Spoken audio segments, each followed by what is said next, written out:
Yeah, and absolutely. And I think that that's an interesting conversation too, because there has been a lot of progress and there has been a lot of movement and a lot of change in like the actual physical tattoos on educators. And I think Hmm. that's because we're all willing to ask the question why. Like that's the biggest question that we ask in any class, right? Like whether it's math or science or social studies or anything, we're all just looking to figure out how we fit in the overall universe of things, right? Like we want to know where we fit and how we all work together on a scientific basis, on a sociological basis. Like that's what we want. Like we want to know how we fit and how we work. And so the progress of being able to uh, comfortably physically wear tattoos into the classroom is moving in a way that is far more important than the tattoos themselves because it's asking a bigger question. Like we ask the question, how much of who we are do we bring into the work? Yeah. And if you have a great teacher who just happens to be tattooed and you're asking the question, you know, can you cover up this tattoo? Should you wear longer shirts? Should you only get tattoos in spots that you can cover up and things like that? Uh, Then you're asking the question, who are the humans that we let do the teaching and why? Like, and I think that in and of itself is an important question to ask because if you're a teacher, if you're a young cat who's looking to get into the game and you have a tattoo and that's part of the thing that you're thinking about, then you really need to ask the question of the system too. Like it's not just about looking at yourself and being like, how do I make myself more comfortable for Hmm. the system? How do I make myself more acceptable for the system? You need to be asking the question, why did we even have these standards in a system that is designed for humans, right? It's Yeah. designed to teach people how to be like really at the end of the day, the school system is about taking humans and teaching them how to exist among other humans and contribute to a society in some way, right? And Yeah. some of those things, it's going to look like engineers and it's going to look like doctors and it's going to look like, uh, you know, Teachers. cowboys and like it's a million different things and it's going to look Yeah. like jobs that we don't even think of yet because technology is Hmm. moving so darn fast. But it's really important to ask those questions. Like if you are a young cat trying to get into the game and you're thinking about, is it going to be okay that I have this tattoo? Then you need to ask yourself the big questions too of like, if I'm questioning what it's okay for me to look like and what it's okay for me to be in this situation, then aren't my students asking themselves the same question? You know, because we're all human beings. So if you're put in a situation where you're asking yourself, do I look right for this job? Am I meeting a standard that is set by somebody else in a way that sort of makes me hide who I am authentically or even sort of like taper who I am authentically? Then you got a lot more questions to ask Yeah. too. And I think that that's great because every system should be questioned in its way to doing things. Like and I should say too that authenticity shouldn't make other people feel uncomfortable either. Like if you're asking yourself the question like, do I have a tattoo that makes other people feel uncomfortable and that's why I shouldn't be a teacher? Why are Oh, you carrying that story? yes. Like and I don't mean that like why are you doing this? I mean it like really reflecting on all these pieces is really important because the more you look back at yourself, the stronger you make yourself as an educator, right? Like it's the more you are allowed to question the things that you are doing, not only are you making yourself stronger, but you're also like you're modeling that for students too. You're modeling the ability Exactly. to look at yourself and go, well, why am I doing these things? And if there are people who are questioning what I am doing, do I stand behind those things? Because honestly, I stand behind every tattoo I have, and if there's somebody who wants to say, you know, maybe you should cover up as a teacher, like then why don't you want the stories that I'm wearing? Because like I'll tell you the story Exactly. behind every single one of them, and I'm very comfortable, like K to 12, if a student comes up and goes, well, why do you have that on your arm? Yeah. Great question. You know, I have this, you know, beautiful piece on my arm that's like that's a anatomically correct heart that is pumping flowers out the top because, Yeah. you know, that has to do with when I went into to get chemo, right? When you know, I had this Oh. doctor who explained it as like, you know, you're going to be pumping poison through your veins for a while, and then you're not. You're gonna be, and then it's you're just gonna be pumping new life through there. Mm. And I was like, that's really important for me to carry that message of like every single pump, every single heartbeat from now Whoa. on, I'm going to remember that I'm pumping life. So if I'm going into a job, into a situation where I've got that tattooed on my arm and somebody's like, we don't want that message because of the culture around tattooing, then maybe the system needs to Listen. question itself a little Yeah. bit. Yeah, because that's a there's a lot of pieces of that story. And I've had, you know, little guys in the hallway ask me about that tattoo, and then I tell them the story and they're like, "Oh yeah, you know, my aunt just went through this," or, you know, my Yeah. cousin just did this, and like, "Oh, that's fun," or I saw that flower outside in the yard. And then we talk about flowers and we Yeah. talk about the science behind that. And Yeah. like there's just no bad piece to it, right? And I think that's a really important piece too, because I hear you. Yeah, I've talked to other educators with this book as well, and they're like, I love the metaphor of teaching as a tattoo, but I work in a school system where I've actually had people tell me, you know, don't don't visibly show your tattoos. And Yeah, the thing that exactly. I tell them is that like if they're questioning that, you should be questioning them and having these conversations, because students deserve that. It's not a Yeah. selfish thing to question a system and be like, well, how can I make the system more comfortable for me? But if a system is questioning who you are as a human and what you're bringing to the work, then you should be asking that question back of the system, and like, what kind of messages are Hmm. we sending to the kids about their own authenticity? You know? Exactly. That's another one. And that's a fact. That's a fact. That's one of the things that I actually just feel it because it is so wrong. I mean, at least have the decency just to ask. I mean, what does that tattoo mean? Before actually start like judging and Exactly. say, why you wearing? I don't want you to use it. I don't want you to show it actually to the class or whatever, or just cover it. Some of them actually Yeah. they make you feel even ashamed about it. Oh, shame Well, on and you. it's How interesting how how too is it? because it's it's really interesting too, because there's a lot of very deeply cultural pieces that revolve Hmm. around tattoos as well. So like if you dig into the history of tattoos and dig into the culture of some of tattoos, like having a system that has rules in place around tattoos could end up excluding some teachers based on a cultural basis. You know, like there are some people who get tattoos because that is deeply, deeply entwined in their culture. Like I have Yeah. worked with like as an Some indigenous person Samoans, right? who works, yeah, Samoans, as an indigenous person who has worked with a lot of different uh you know groups of people here in my work. I've worked with many people who have, you know, very important cultural tattoos on their face. And Mm. we're talking about like elders, very, Oh. you know, old, wise, wonderful humans. And like you're not going to tell them that it's our policy, you know, Hmm. like, oh, we can't work with you because, you've got a You got a culturally tattoo. significant tattoo on your face, and like all of those pieces. And I'm not saying that there's any sort of rule or regulation that's ever going to be universally good, but asking those questions is always going to be important. You know, Exactly. what are we Minimum. missing That's the out? minimum. Yeah, what are we missing out on when we don't ask people enough about who they are?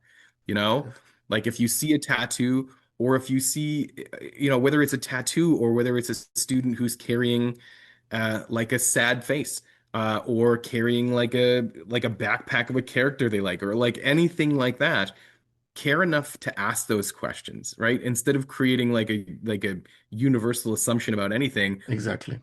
Tattoos are an invitation. Definitely. They are an invitation. Or facial expressions, or clothing, or any sort of other fashion choice, or anything that a person carries with them. Or as a teacher, we all have these little tchotchkes and trinkets in our classrooms and things like Yeah. that too. If you care enough to ask about things, there is so much power and connection there. And that's the biggest metaphorical piece for me about those tattoos is that like it's not just the tattoo, it's not just the toy, it's not just the backpack, it's not just the clothing, it's not It's just the the fashion, story. it's not just the Hmm. facial expressions, it's the why. It's the why Yeah, behind everything. And if you care exactly. enough to ask people their why of the why do you carry this story? Why do you Hmm. carry this thing? Why do you care enough about this moment, right? Then it opens up everything. Like I mean, think about sports teams. It's the easiest connection in the world when I Yeah. see students and they walk down the hallway and they're wearing logos of their favorite sports teams and I go, "Oh, hey, are you a fan?" And they go, I'm not a fan, but my What do you dad think? is." And then you're having a full conversation about this. Oh, Or like, oh yeah, I got this shirt when last summer when, me and my aunt went to go see a game and I like that now you know more about them. So yeah. it's not just about tattoos and I've always like the metaphor of it is really important. But like as Hmm. long as you are asking questions and caring enough to hear about the answers, then the stories that people carry are infinitely valuable. Infinitely. Definitely. So in this book, was there any chapter or like a story that was emotionally difficult for you to write or something? Uh I wouldn't say emotionally difficult to write.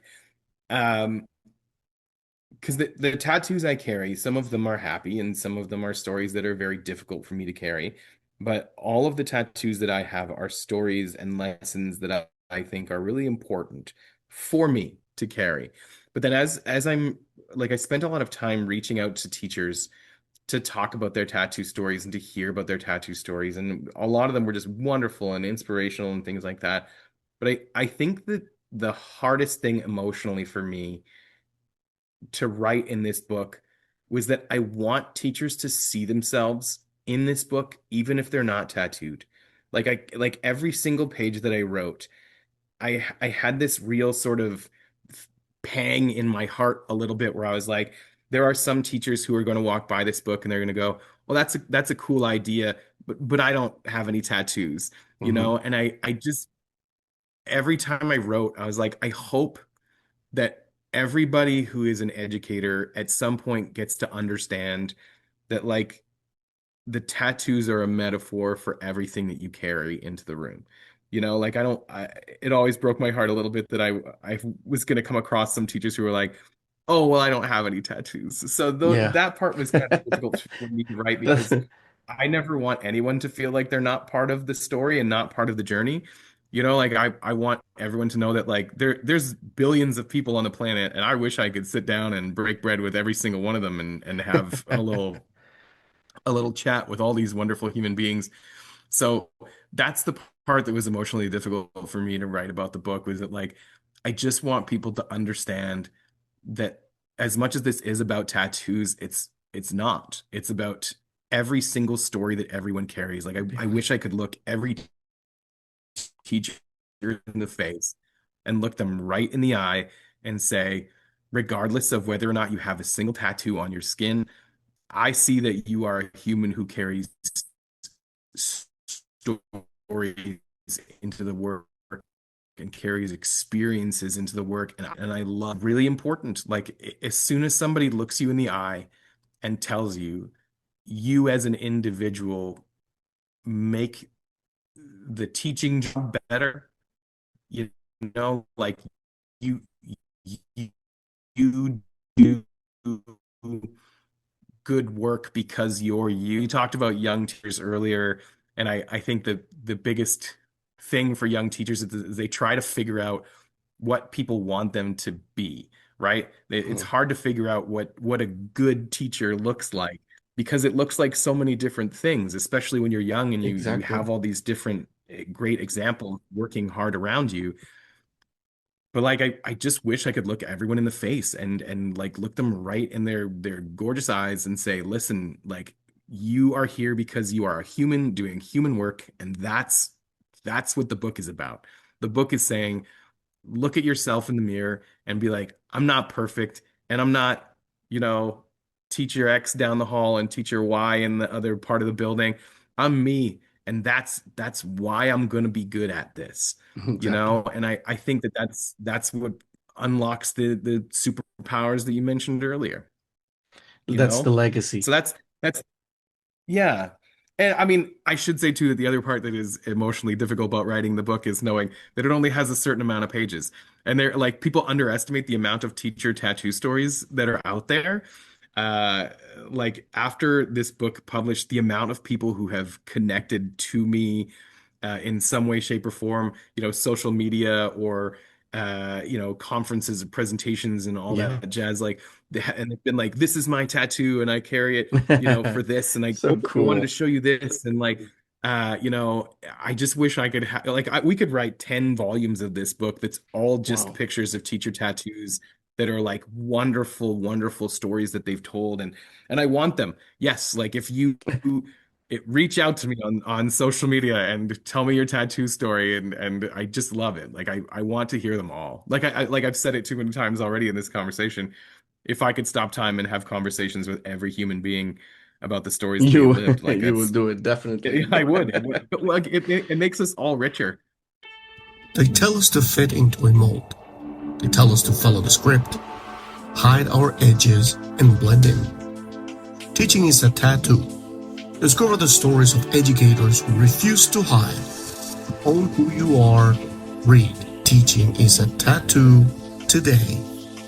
Like Exactly. the No, it's more true.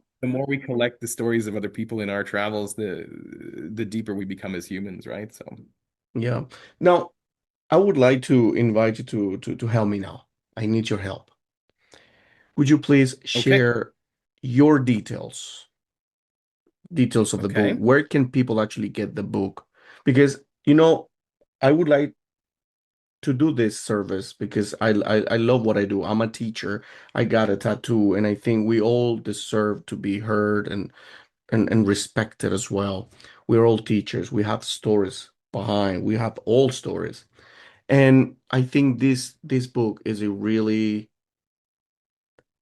I would actually say it has to be like kind of a required reading for every oh teacher thank in every teacher preparation program. oh Because well, it thank you. It's really kind I thing to I say. believe so. I believe so because it is part of us. I mean, we gotta accept who we are and be empathetic as well with the others. So how can people Mm. get this book? Because this podcast actually, thank God, it goes worldwide. I got people actually from Argentina, Patagonia, all the way to Australia. So how can they actually get this book? Are you in Amazon? Is it your website? How can they get it? Well, this is where I feel very, very blessed. Like I feel blessed for a lot of reasons, for the wonderful people at Dave Burgess Consulting. Like DBC Inc. has been so good for me, and they have been a great platform for a lot of teachers telling a lot of great stories like this too. And the reason I feel thankful for that is because I'm so bad at logistics like this, and there are some really wonderful humans who are doing exceptional logistical work through their publishing services, which Mhm. is I just love them so much. So you can get the book on Amazon for sure. It is definitely there. There are a couple of different local bookstores who carry them in the States as well, which is nice. You can get it on the website as well, daveburgessconsulting.com. There's like a whole list of books, and there's also some like you questions that go along with the books there Mhm. as well. So like there's different types of questions that people can do with their staff and things like that as well. Because I've had a lot of people who have wanted to do this as a I was actually just talking with somebody the other day who wanted to do this as like a full school read for like all their Oh, teachers, which is lovely. And I love to connect with people as well and sort of chat with those staffs of people who are collectively reading the book and having conversations like that. But I think the easiest way to get it is probably Amazon. That's that's the easy way. yeah, I mean that is the easy way to get it. Yeah, and I'm asking you. I'm sorry, I'm cutting you off right now. I'm asking you about this because some time ago I was actually also talking with Tisha Richmond, and she also has her book, Make Learning Magical. And I It's a wanted to great get book. it so bad, and I couldn't get it here in China. There was a problem actually with the Kindle or with the Amazon stuff and all that because of the internet and all that that has been blocked and all that. So I was a little bit curious about it. That's why I'm asking you about it because it was quite hard actually. Hmm, It was quite challenging for me to get it. So that's why. Not only in dayburgessconsulting.com, but also on Amazon, right? In both platforms. Those are actually absolutely. worldwide. Absolutely. Yeah. Both of those Okay. platforms, you can order them. Both of those platforms, super easy to order. And if you are looking to order in bulk, like if someone is an administrator and is looking to order for their whole staff and their whole team, they do that through Dave Burgess Consulting Inc. as well. Oh, all right. Because there's a couple of people who look after bulk orders there, and so if you wanted to, get a bunch of copies for a block of people that you love, then that's the best way to do it. Yeah. Great. But yeah, you're You right. The, know, the Amazon thing is international as well. So yeah. Yes, it is international. However, not as much as we think sometimes. But anyway, I will actually just try it again. I could yeah, actually and get it. I and bought actually the book through Amazon. oh, great, Yours? Yes, I got it. The digital version I got. So great, thanks. I got that one, but I couldn't actually get the hardcover one. I wanted to get the physical one, but I couldn't get it. Well, I am on I guess it's called X now, Oh, X, yeah. formerly Twitter, I guess. Yeah. So I am on X. If people wanted to connect with me through there, you can send me a message, and I'm happy to send out books if there are places where people can't get books to. Um, that's Yes. that's no problem at Awesome. all. Awesome. My X handle, my Twitter handle, I guess it is at UR Poetry EDU, all one Okay. word. So UR Poetry EDU, which is a shout out to the first book that I had put together. So Awesome. um, So it yeah, would so be good if you you can can hit actually me up just on send there. all those links, and I'm gonna actually just hang in here in the description of this episode, so Great. everybody listening can just go to the description and click in the link and get everything or read or contact you. We'll send as many links as we possibly can and get Yeah, people connected all as of them. as much as possible. Yes, all the platforms because people are in different platforms. So yeah, some of them are actually Love it. on WhatsApp. Some other ones are in WeChat in China, for example, or Kakao Talk, Mm. and so many of them. But anyway, See, yeah, and I'm and I'm I'm so gonna low tech that I'm so low tech that some of these I'm hearing for the first time. You could be inventing words right now, and I would have no idea.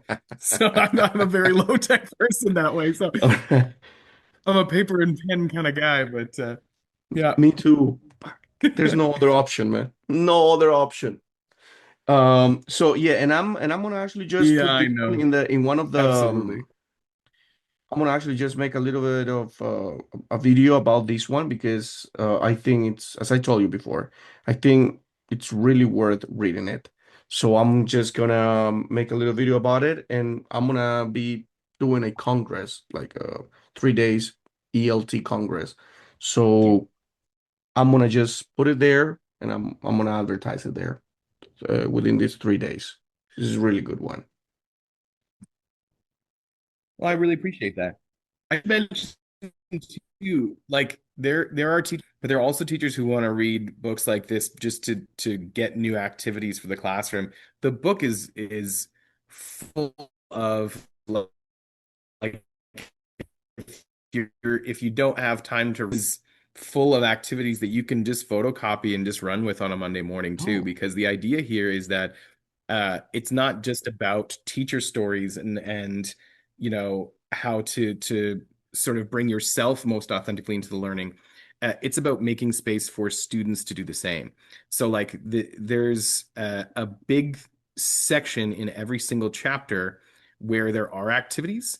It's I call it the Ink Think Ask section, where it's like at the end of every chapter there's like here's photocopyable things that you can do for your classroom that are going to be uh, they're going to sort of do the same work as what a tattoo would do, right? Asking Got students about their story, asking colleagues about their story, creating space where they can be seen uh, in in a way that's, some of them are too young to have tattoos, right? For sure. Yeah. So like making space for them to sort of tell their story um, in a way that's really accessible, right? In a way that's really sort of like just Monday morning stuff. Like if you pick this book up on a Sunday afternoon, you could have stuff that would be ready to go for Monday morning right away. Oh, awesome. Well, it's been actually really cool to find all these details about the book and all what you've done, all your beautiful work there. That's really worth actually reading it, and it's amazing. So Thank you. we're actually heading towards the end of this wonderful conversation, and I would like to actually just do a rapid fire set of questions, a quick round. I would like Okay, you to help me goodness. out by answering with one word, please. The One first thing that word. comes to Oh, your mind. Yes. as somebody who talks too much, this is going to be very hard for me. Okay, Okay, there's always a challenge. So, I'll do my best. one word that defines a great teacher. Ooh, we started hard, right? I'll say love. uh Good. because that has so many different facets to it. You got to love what you do, but you gotta love the people around you for who they are too. So as long as you bring love to the work, uh love for the material, love for the students, love for your colleagues, love for what we do, it might be a little cheesy and overly positive, but I think the singular word that makes a great teacher is love. You got to bring love to the work. And that's it. I And agree for with you. yourself, darn it, you know? Yeah. One book every educator should read. One book every educator should read. Come on. That's easy. That's easy. I should I say my Let own me let book? me Is give that you let me cheesy? give you Yeah, teaching is a tattoo. I've heard it's wonderful. No, I that one's tough because I tell my students all the time, uh developing your ability to have things that you like and don't like is really important. So I hate to have like a singular book that people should read. Um, I think you should read as much as you possibly can, but I think you should develop opinions on things. You should be able to say this is why I love this or this is why I don't like this, and because that just teaches people more about who you are, which is great. So, but I Hey. guess yeah, if I'm allowed, I'll say my book. That's it's cheesy and ugly, but No, sure, that's yeah. perfect. So now, what's something school should stop doing immediately? Um, okay. Am I only get one word on this one too, or? Well, let's try to make it sure then. I think something that schools should stop doing immediately is uh, choosing the wrong hill to die on. There's an Ooh. old expression. It's like, is this the hill you want to die on? I Mm, think that there's a lot of school rule and regulations stuff that's set in a sort of space of like, is this really the thing that matters most? Like you're sending sort of the wrong message. I think a lot of problems could be solved by like really asking yourself the question, is this about care or is this about control? Like something as simple as like some schools have very, very strict hat policies, and other schools are like, yeah, it's fine. You can wear a hat. You just look up every now and again, and you're like, yeah. that's fine. And I have seen uh, things be a lot smoother in schools that maybe don't care so much about a hat policy and care more about how are we taking care of the humans in the building. So I think the thing that schools need to stop doing right away is maybe dying on some foolish hills and not helping kids up others. Mm, definitely. So, Choose the battles and fight them yes, hard. exactly. Choose your battles, exactly. So let's complete now. Let's do a complete the sentence, okay? Okay. Education is, uh Exciting. and teaching is. Like teaching is universal. Yeah. I think people forget that. Like it's not always just about the fact that we have teaching degrees, but like uh, my grandfather, barely made his way out of high school and taught me more about life than I could ever hope from anybody else, you know? And it's little things like that. Like teaching is universal. Every single one of us gets to be a teacher and gets to be a student at some point in our life. So, uh, it's a real privilege to be a classroom teacher, but we can't forget that some of the best teachers don't have any degrees. Yeah. Definitely. So, Mike, this has been an incredible conversation. I gotta say, thank you so Oh, much for sharing your experiences, your wisdom, and the powerful message thanks, boss. Appreciate it. behind teaching is a tattoo. I truly believe this conversation will inspire educators, teachers worldwide. And I really hope Oh, thanks, everybody can boss. actually just go knock on the door and say, "Hey, I would like to have that book. I want to check that out." And to everyone listening, if today's conversation resonated with you, don't forget to subscribe on the Languages Pedagogy Podcast. Follow Mike. Wonderful guy, wonderful person, wonderful teacher, Thank you. great author. Any last words that you would like to share? Uh, no, I just appreciate the conversation, and I think uh that if one thing, people take away from this is that like whether you're an educator in the classroom or whether you're an administrator or whether you're just a human person, the message is always like just see the value in yourself and bring that to the things that you do because the more you do that, the more you give permission to other people to do that too. So the Definitely. the more people can value each other, the more we're gonna work forward together and grow together, like people don't have to think the same as you or be the same as you, but as long as you're making space to value every other human around you, you're gonna learn something, you're gonna teach something, and that's how the whole big blue green marble that we're on just keeps spinning. So that's great. Yeah. Wonderful. Thank you very much, Mike, again. And until next time, this is your home. Anytime that you would like to come and share, if there's any other book coming, hey, we gotta be the first one here, Will do, huh? boss. Will do. Thanks for All letting me. right. Thanks for letting me come, Thank you. Matt. Thank you.